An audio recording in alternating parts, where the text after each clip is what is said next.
urban infrastructure with new urbanism and smart growth planning. Paul is the founder and president of the Crabtree Group Incorporated. He's a faculty instructor for the Form-Based Codes Institute and a leader in the Congress for New Urbanism Rainwater Initiative, as well as an author and lecturer on sustainable infrastructure from water to transportation. Paul is a founding member of the Transect Codes Council and a contributing author of Sustainable and Resilient Communities, the book from Wiley to 2011. Paul. Thank you, Sandy. I'm much more efficient just doing one thing at a time. I'm going to talk about I won't even say the 7 principles of green infrastructure, but let's just call them 7 principles of green infrastructure. There may be more, and probably are. The first is that human habitats form a continuum of urban form that ranges from very natural to very urban. And the second is that humans should be considered a part of nature, not just exploiters of nature. So on the top left, you see the natural water cycle with evaporation, condensation, precipitation, runoff. On the right, you see the urban water cycle, reservoirs, farming, power plants, and other uses of water.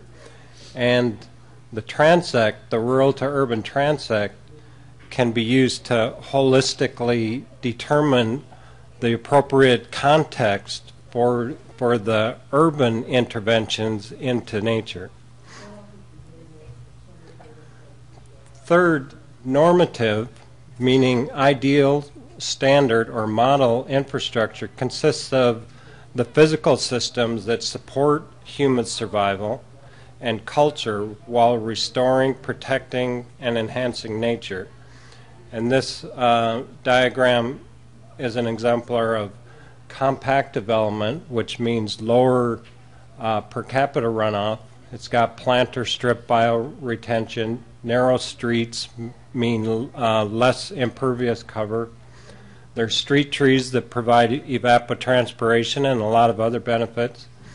Pervious paving provides infiltration. There's on-street parking and alley loading, which means less driveways and parking lots, and on-lot rain garden infiltration. A fourth principle would be that urbanization functions best when accompanied by a commensurate enhancement of nature. This is two master plans. The original master plan was impinging heavily on arroyos and on the alluvial plains, and the second, the adjustment of that master plan pulled the urbanization away from the arroyos, out of the floodplain, and anticipates restoration of the arroyos and the open space.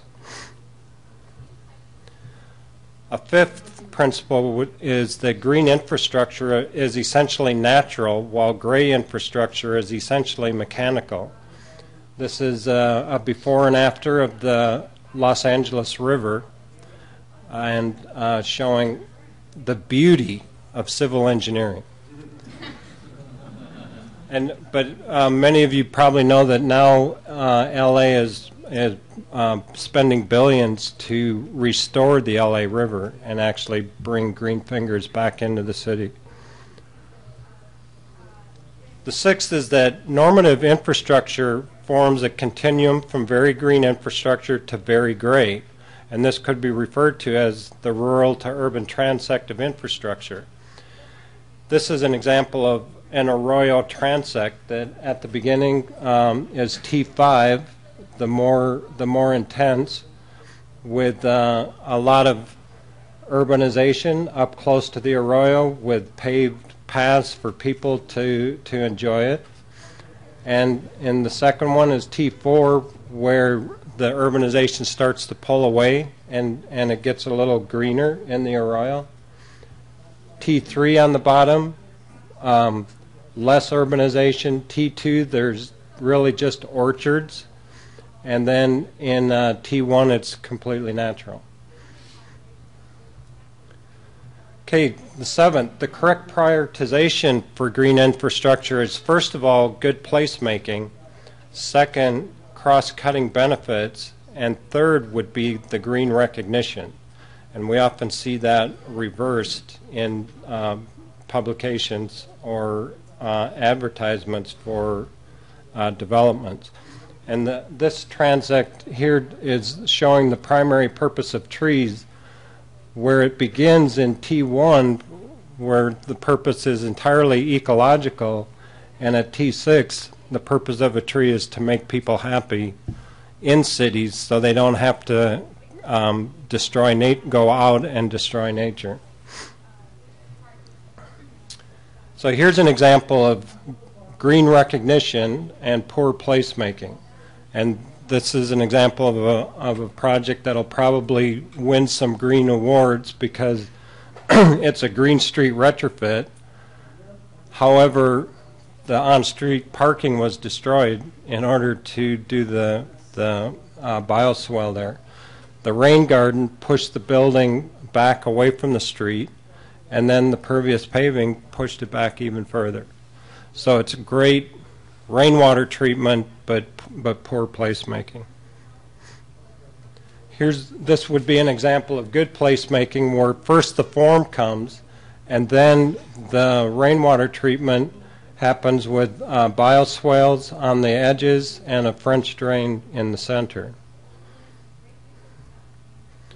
Now, for cross-cutting benefits, this is a hydrograph that shows the runoff reduction that you can obtain from different rainwater management techniques, and comparing with the pre-development.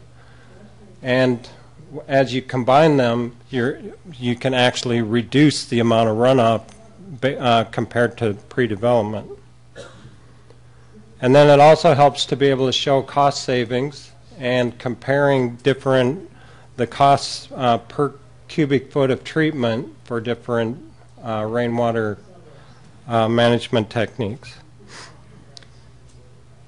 And this is, I really like this slide from Portland. It's a Portland Green Street that was done very inexpensively, and it actually enhanced the urbanization while providing rainwater treatment. Thank you very much.